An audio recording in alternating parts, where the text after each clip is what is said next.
ಮನುಷ್ಯ ಇಲ್ಲದಿದ್ದರೂ ಅವನು ಮಾಡಿದ ಸಾಧನೆ ಸಾರುವ ಗ್ರಂಥಗಳು ಸೂರ್ಯಚಂದ್ರ ಇರುವವರೆಗೂ ಜನರಿಗೆ ಇತಿಹಾಸ ತಿಳಿಸಿಕೊಡುವ ಶಕ್ತಿ ಹೊಂದಿರುತ್ತವೆ ಎಂದು ಮಕ್ಕಳ ಸಾಹಿತಿ ಪಗು ಸಿದ್ದಾಪುರ್ ಹೇಳಿದರು.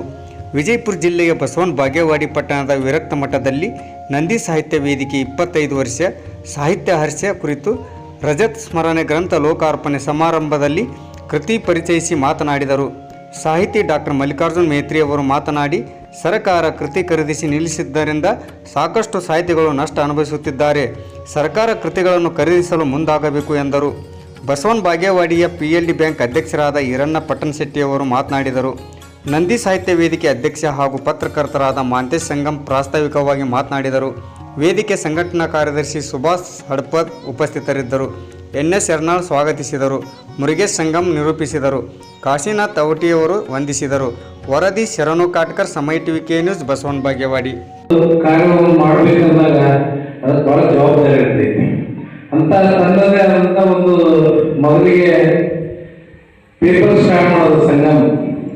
ಪೇಪರ್ ಸ್ಟಾರ್ಟ್ ಮಾಡಿದಾಗ ಆ ಪೇಪರ್ ಮುಂದುವರೆದ ಕಾರಣವನ್ನು ಬಿಟ್ಟು ಮತ್ತೆ ಈ ವೇದಿಕೆಗೆ ಕಟ್ಟಿಬಿದ್ದು ತನ್ನ ಪ್ರವೃತ್ತಿಯಲ್ಲಿ ಪತ್ರಕರ್ತನಾಗಿ ಕೆಲಸ ಮಾಡುತ್ತಾ ನನ್ನ ವೇದಿಕೆಯನ್ನು ಇವತ್ತು ದಿವಸ ಬೆಳವಣಿಗೆ ಮಾಡ್ಕೊಂಡು ಬಂದಾಗ ಅದು ಪ್ರತಿ ವರ್ಷ ಕಾರ್ಯಕ್ರಮವನ್ನು ಮಾಡುವಂತ ಒಂದು ವ್ಯವಸ್ಥೆ ಮಾಡಿದಾಗ ತಮ್ಮೆಲ್ಲರ ಸಹಕಾರ ಜೊತೆಯಿಂದ ಮಾತ್ರ ಆಗ್ತಾ ಇದೆ.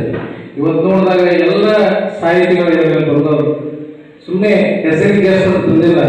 50% ಇದರಲ್ಲಿ ಅದರ ಒಂದು ಒತ್ತಡವನ್ನು ಕೊಟ್ಟು ಕೆಲಸ ಮಾಡುವಂತ ಸಹೋದರರು ಬಂದಿದ್ದೀರಿ, ಸಹೋದರರು ಬಂದಿದ್ದೀರಿ. ಯಾಕಂದ್ರೆ ಯಾವುದೇ ಒಂದು ಕಾರ್ಯಕ್ರಮ ಮಾಡಬೇಕಾದಾಗ ಆ ಕಾರ್ಯಕ್ರಮಕ್ಕೆ ಮೆರಗು ಮಾಡಬೇಕಾದಾಗ ಮಾತ್ರ ಅದು ಆ ಕಾರ್ಯವನ್ನು ನಿಭಾಯಿಸಿದಾಗ ಮಾತ್ರ ಬರ್ತದೆ ಅಂತ ಮಾತನ್ನು ಹೇಳಿದ್ದಾರೆ. ಅದೇ ರೀತಿ ಒಂದು ಸತತ ಪ್ರಯತ್ನದಿಂದ 25 ವರ್ಷಗಳಿಂದ ಯಾರಿಗೂ ತೊಂದರೆ ಬಂದಿದೆ. ಇವತ್ತು ರಜತ ಸ್ಮರಣೆ ಪುಸ್ತಕವನ್ನು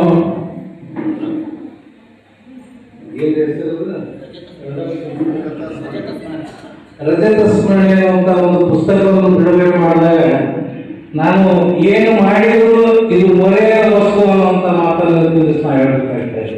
ನಾನು ಹೋದರೂ ಸಹಿತ ಈ ರಜತ ಸ್ಮರಣೆ ಅನ್ನುವಂಥ ಪುಸ್ತಕ ಸಹಕಾರವಾಗಿ ಅದು ಉಳಿದೈತೆ ಅಂತ ಮಾತನ್ನು ಸಹಿತ ಹಂಚ್ಕೊಳ್ಬೇಕು. ಯಾಕಂದ್ರೆ ನಾನು ಬರೆದಂಥದ್ದು ಈ ಪಗು ಸಿದ್ದಾಪುರ ಅವರಿಗೆ ಮೊನ್ನೆ ನಾವು ಕರ್ನಾಟಕ ಸರ್ಕಾರದಿಂದ ರಾಜ್ಯ ಪ್ರಶಸ್ತಿ ಕೊಟ್ಟಾಗ ಒಂದು ವರ್ಷಗಳವರೆಗೆ ಪ್ರತಿ ದಿವಸ ಅವರ ಮನೆಗೆ ಹೋಗಿ ಸನ್ಮಾನ ಮಾಡೋದು ನೋಡಿದಾಗ ಹೇಗಿಲ್ಲ ವ್ಯಕ್ತಿ ಏನು ಕೆಲಸ ಮಾಡಿದಾಗ ಆ ಕೆಲಸಕ್ಕೆ ಮಾನ್ಯತೆ ಸಿಗ್ತೈತೆ ಅಂತ ಮಾತನ್ನು ಸಹಿತ ನಾವು ಹಂಚ್ಕೊಳ್ಬೇಕು. ಯಾಕಂದ್ರೆ ಈ ಸಂಗಮ ತನ್ನ ಸತತ ಪ್ರಯತ್ನದಲ್ಲಿ ಒಂದು ರಜತ ಸ್ಮರಣೆ ಅಂತ ಪುಸ್ತಕವನ್ನು ಬಿಡಿಸಿಕೊಟ್ಟಾಗ ಅದಕ್ಕೆ ಏನಿರ್ತೈತಿ, ಅದಕ್ಕೆ ಎಷ್ಟು ಋಣಗಳಿದ್ದಾವೆ ಅವೆಲ್ಲವೂ ಮಾಡಿದ್ದಾರೆ ಅಂತ ಮಾತನ್ನು ಹೇಳಬೇಕು. ಯಾಕಂದ್ರೆ ಪ್ರಯತ್ನಕ್ಕೆ ಫಲ ಸಿಗತೈತಿ. ಅವರು ಸಹೋದರರು ಕೈ ಜೋಡಿಸಿ ಯಾವುದೇ ವ್ಯಕ್ತಿ ಜೊತೆ ಇದ್ದು ಸಹ ತಮ್ಮ ಸಹಕಾರವನ್ನು ಹಂಚಿಕೊಂಡು ಇವತ್ತು ದಿವಸ ಆ ಕಾರ್ಯಕ್ರಮವನ್ನು ಮಾಡುವಂತಹ ಸಮಯದಲ್ಲಿ ನಮ್ಮ ಜೊತೆ ಬಂದಿರ್ತಾರೆ. ಕೆಲವೊಮ್ಮೆ ದಾರಿಗಳನ್ನು ತಪ್ಪಿ ಹೋಗುವಂತಹ ಸಮಯದಲ್ಲಿ ನಾವು ದಾರಿ ತಪ್ಪಾಗುವಂತ ಮಾರ್ಗದರ್ಶನವನ್ನು ಸಹಿತ ನಮ್ಮ ಸಂಗಮವರಿಗೆ ಪ್ರತಿ ವಿಷಯದಲ್ಲಿ ನಾವು ಮಾಡ್ತಾ ಇದ್ದೇವೆ. ಯಾಕಂದ್ರೆ ತಪ್ಪು ದಾರಿ ಹೋಗುವುದರಿಂದ ಬೇರೆ ಬೇರೆ ಹೆಸರು ಕೆಡವಾದದ್ದು.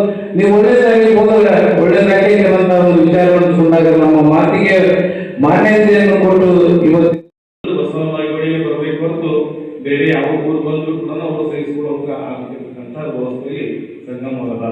ಯಾಕಂದ್ರೆ ಇವತ್ತು ಸರ್ ಹೇಳುವಾಗ ಇಂಗಳೇಶ್ವರ ಬಾಗೇವಾಡಿ ಅಂತಂದ್ರು, ಆದ್ರೂ ಕೂಡ ಅದಕ್ಕೂ ಅವರು ಒಪ್ಪುದಿಲ್ಲ. ಬಾಗೇವಾಡಿನಂತ ಅಂದ್ರ ಸಮಾಧಾನ. ಅಷ್ಟರ ಮಟ್ಟಿಗೆ ಬಸವಣ್ಣ ಧರ್ಮಸ್ಥಳದ ಬಗ್ಗೆ ಅವರು ಹೋರಾಟ ಅವರು ಕಟ್ಟಿರ್ತಾರ. ಆ ಕಾರಣಕ್ಕಾಗಿ ಒಂದ್ಸರಿ ಗೌರವ ಚಂದ್ರಸಪ್ಪನವರು ಬಸವಣ್ಣ ಬಾಗೇವಾಡಿ ಬಂದಿದ್ರು. ಅದೇ ಸಮಯದಲ್ಲಿ ವಿಜಯಪುರ ಜಿಲ್ಲೆಯಲ್ಲಿ ನಮ್ಮ ಶರಣ ಸಾಹಿತ್ಯ ಪರಿಷತ್ತಿನ ರಾಷ್ಟ್ರ ಮಟ್ಟದ ಕಾರ್ಯಕ್ರಮವನ್ನು ಆಯೋಜನೆ ಮಾಡಿದ್ರು ಸತ್ತೂರು ಜಗದ್ಗುರು. ಆ ಒಂದು ಕಾರ್ಯಕ್ರಮ ನಡೆಯುವ ಸಮಯದಲ್ಲಿ ಅದರ ಪ್ರಯುಕ್ತವಾಗಿ ನಾಡಿನ ತುಂಬೆಲ್ಲ ಶರಣ ಸಾಹಿತ್ಯ ಪರಿಷತ್ ವತಿಯಿಂದ ಜ್ಯೋತಿ ಯಾತ್ರೆಯನ್ನು ಮಾಡಿಸಿದ್ರು. ಆದ್ರೆ ಬಸವನ ಬಾಗೇವಾಡಿ ಮಾತ್ರ ಬರೆದಿಲ್ಲ. ಯಾಕೆ ಬರಲಿಲ್ಲ ಅಂತಂದ್ರೆ ಸಂಗಮ್ ಸರ್ ಅವರು ಒಂದು ಲೆಟರ್ ಹಾಕಿದ್ರು ಸುತ್ತೂರು ಮಠಕ್ಕೂ ಮತ್ತು ಆ ಮಾಡುವಂತ ಕಾರ್ಯಕ್ರಮದ ಅಧ್ಯಕ್ಷರಿಗೆ.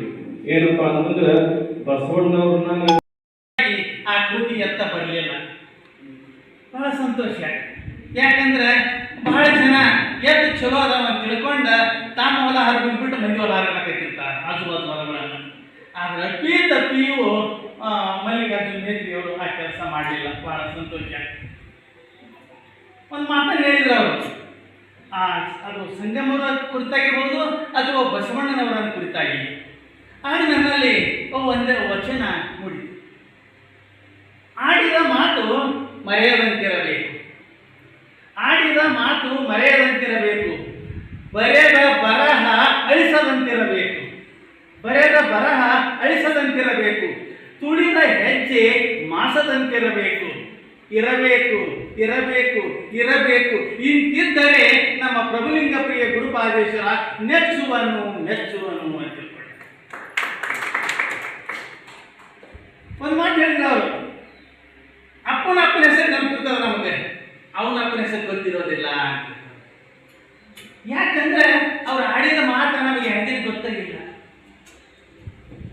900 ವರ್ಷಗಳ ಆಚೆ ಬಸವಾದಿ ಶರಣರು ಬರೆದ ಬರಹ ಅಳಿಸಿಲ್ಲ. ಇವತ್ತ ಬರೆದ ನಮ್ಮ ಕೈಯಾಗ ಕೊಟ್ಟಾರೇನೋ ಅನ್ನಂಗಿಲ್ಲ. ಅವರ ತುಳಿದ ಹೆಜ್ಜೆ, ಅವರು ನುಡಿದಂತೆ ನಡೆದ